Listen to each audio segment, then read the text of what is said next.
చూడండి వేడి వేడి గులాబ్ జాములు అయితే రెడీ అయిపోయినాయి. రసంతోటి చాలా కలర్‌ఫుల్‌గా కనిపిస్తున్నాయి గదా! టేస్ట్ కూడా చాలా బావుంటాయి. ఇలా నోట్లో ఏసుకోగానే అలా కరిగిపోతాయి. అంత టేస్టీగా ఉంటాయి. మరి దీనికి గులాబ్ జామ్ మిక్సీ పౌడర్ కూడా అవసరం లేదండి. మరి నేను దేనితో తయారు చేశాననేది మన వీడియోలో చూసేయండి. అలాగే మన ఇంటికి ఎవరైనా బంధువులొచ్చినప్పుడు గానీ, లేదా పిల్లలు గులాబ్ జాములు కావాలని మారం చేసినప్పుడు గానీ, ఇలా చేసి పెట్టండి. మరి దీనికి కావాల్సినవి ఇప్పుడు మన వీడియోలో చూసేద్దాము. ముందుగా నేనైతే 5 బ్రెడ్ పీసెస్‌ని అయితే ఇలా తీసుకున్నాను చూడండి. ఇంకా మనకి అప్పటికప్పుడు గులాబ్ జామ్ మిక్స్ పౌడర్ అందుబాటులో లేనప్పుడు ఇలా బ్రెడ్‌తో చేస్తే చాలా టేస్టీగా ఉంటుందండి. ఇక్కడ చూడండి ఒక కప్పు పంచదార, ఒక కప్పు పాలైతే తీసుకున్నాను. ఈ పాలు మొత్తం పట్టవండి. అరకప్పు పాలైతే సరిపోతాయి. నేనైతే ఇక్కడ చూపించడానికే తీసుకున్నాను. అలాగే మీకు గూడా చూపిస్తాను. అలాగే ఇప్పుడు ఈ బ్రెడ్‌నైతే మనము ఇలా మధ్యలో ఉన్నది వైట్‌గా ఉంది గదా! అది తీసుకోవాలి. లేదు మీకు ఇష్టమైతే సైడ్‌ది గూడా ఏసేసుకోవచ్చు. మరొక వీడియోలో అయితే మీకు సైడ్‌లు గూడా ఏసి మీకు చూపిస్తాను. ఇప్పుడైతే ఈ వైట్ ఇది ఉన్నది తీసి మీకైతే చూపిస్తున్నాను చూడండి. ఇంకా ఇలాగైతే కట్ జేసుకోవాలి. లేదంటే మన చేత్తో కూడా ఇలా మధ్యలో ఉన్నది ఇలా తీసేసుకోవాలి చిన్న చిన్న ముక్కల కింద. ఇలాగా ఈ సైడ్‌ని తీసుకున్నాం చూడండి. ఇవి పాడేయవలసిన అవసరం లేదండి. ఇవి మళ్ళీ మనకి వేరే రెసిపీకైతే పనిచేస్తాయి. సైడ్‌లు తీసుకున్న తర్వాత ఈటిల్ని మిక్సీలో ఒక 2 తిప్పులు తిప్పామనుకోండి పౌడర్ లాగా అవుతుంది. ఆ పౌడర్‌ని మనము బజ్జీలుగా కానీ ఏదైనా వడలు కానీ తయారు చేసుకున్నప్పుడు వాటికి ఇందులో దొర్లించి ఆ రెసిపీని చేసుకున్నామనుకోండి, ఆ రెసిపీ కూడా చాలా టేస్టీగా ఉంటాయి. మరి ఈ సైడ్‌లయితే ఇప్పుడు పక్కన పెట్టేసుకున్నాను చూడండి. ఇలా అయితే మరి మీకు 2 సార్లు అయితే చూపిస్తున్నాను అర్థం అవ్వడానికి. ఇలాగైతే మధ్యలో ఉన్నది తీసుకుందాము. ఇలా మధ్యలో ఉన్నది మొత్తం ఇలా తీసుకుని ఇక్కడ చూపిస్తున్న విధంగా ఇలా అయితే తీసేసుకోవాలి ఇవన్నీ కూడాని.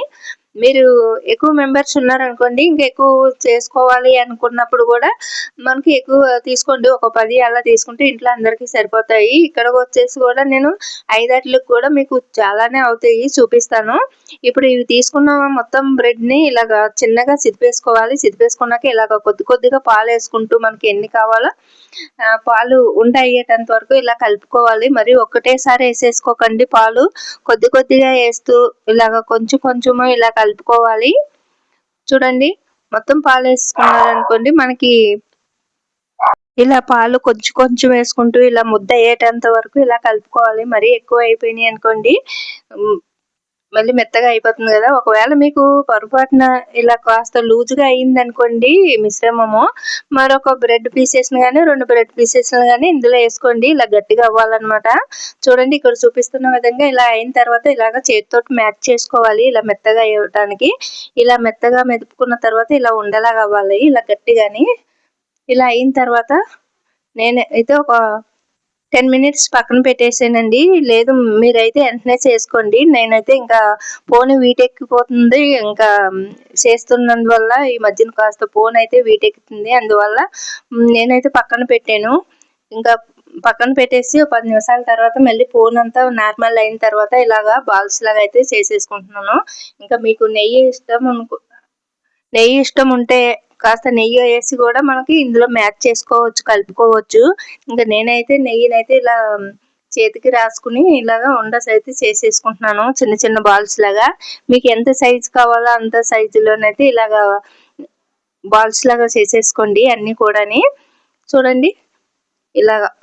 ఇక్కడ చూపిస్తున్న విధంగా ఇలా 2 చేతుల మధ్యలోని ఇలాగ నున్నంగా వచ్చేటట్టు బాల్స్‌నన్నీ గూడా రెడీ చేసుకోండి. నాకు ఎన్నొచ్చినాయి మీకైతే చూపిస్తాను. అన్నీ చేసిన తర్వాత ఇగో నాకైతే ఇన్నొచ్చినాయండి. ఇంక మీరు అదే మీ ఇంట్లో ఎక్కువ మెంబర్స్ ఉంటే కాస్త ఎక్కువ బ్రెడ్ పీసెస్‌ని తీసుకోండి. ఒక 10 అలాగా.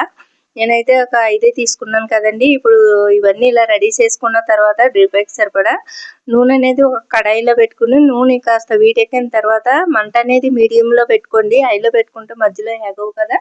కాబట్టి మీడియంలో పెట్టుకొని ఇలాగైతే నూనె మరీ వీటెక్కకంట కాస్త నూనె వీటెక్కిన తర్వాత ఇవన్నీ కూడా ఇలా బాల్స్‌ని ఏసేసుకోవాలి. మనం తయారు చేసుకున్న ఈ బాల్స్‌ని. ఇలా ఏసుకుని ఇలాగా అటు ఇటు కలుపుకుంటూ ఇలాగా మొత్తం అంతా ఈక్వల్‌గా ఏగేటట్టు ఇలా కలుపుకోవాలి నెమ్మదిగాని. ఇంకా ఇవైతే ఇడిపోవనుకోండి. కాకపోతే మనము ఇలా అయితే కలుపుకుంటూ ఉండాలి. ఇక్కడ నేను వచ్చేసి ఒక 10 మినిట్స్ అలా పక్కన పెట్టేసాను కదండి. అందువల్ల అనుకుంటానే ఇంకా ఇట్లయితే ఇలా బాల్స్ అయితే పగిలినాయి. చూడండి ఇలా అయితే పగిలినాయి. మీరైతే వెంటనే చేసేసుకోండి. ఇంకా వెంటనే చేస్తే మరి పగలవు అనుకుంటా. నేనైతే ఇలా చేయడం కాస్త ఫోన్ హీట్ ఎక్కడం వల్ల ప్రాబ్లం రావడం వల్ల నేను ఒక 10 మినిట్స్ అయితే ఇంకా అలా పక్కన పెట్టేసి మళ్ళీ ఫోన్ నార్మల్ అయిన తర్వాత చేశాను. ఇప్పుడు ఈ బాల్స్ అన్నీ ఇలా ఏగిపోయినాయి కదా, ఇలా చక్కని గోల్డ్ కలర్ వచ్చేటంత వరకు వేపించుకున్న తర్వాత ఒక ప్లేట్లోకి అయితే తీసేసుకుందాము. చూడండి తీసేసాక ఆయిల్ కూడా ఏం కనిపిస్తలేదు. చూడండి నూనె కూడా ఏం లేవు. నార్మల్గా అయితే వచ్చినాయి ఇవి బాల్స్ అన్నీ కూడా.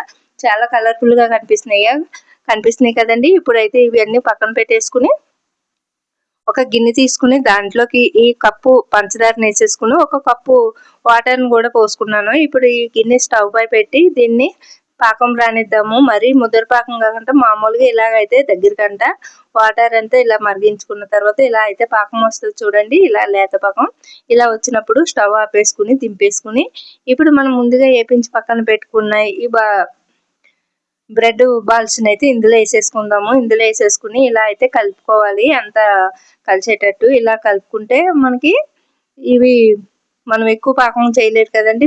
మరి ఇలా మనం తిప్పుకోవడం వల్ల ఇలా ములుగుతాయి. ఎక్కువ పాకం అయితే ములుగుతాయి కదా, అలా కాకుండా నేను మరి తక్కువే చేశాను కాబట్టి మరి ఇట్లా అటు ఇటు కలుపుకోవాలి.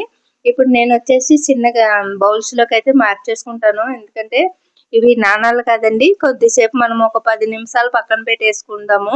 వేడి చల్లారిన తర్వాత ఈ రసం అనేది అంతా కూడా పీల్చుకుంటాయి. ఇలాగ చూడండి బౌల్స్లో అయితే వేసేసుకున్నాను. ఇన్ని అయితే వచ్చినాయి అనమాట. రసం తోటి చాలా కలర్ఫుల్గా కనిపిస్తున్నాయి చూడండి. చాలా టేస్టీగా ఉంటాయి. ఇంకా వేడిగా ఉన్నప్పుడు తిన్నారనుకోండి కరకరలాడుతూ రసం అయితే చాలా టేస్టీగా ఉంది.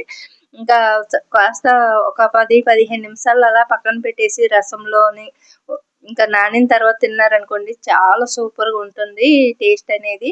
మనం గులాబ్ జామ్ తోటి చేసిన గులాబ్ జామున్ లానే ఉంటాయండి. ఇంకా టేస్టీగా కూడా ఉంటాయి. చాలా కలర్ఫుల్గా కనిపిస్తున్నాయి. ఈ రెసిపీ మీకు నచ్చితే ఒకసారి ట్రై చేసి చూడండి. ఎలా వచ్చిందనేది కామెంట్ చేయండి. అలాగే మన ఛానల్ సబ్స్క్రైబ్ చేసుకుని ఒక్కసారి ట్రై చేసి చూడండి.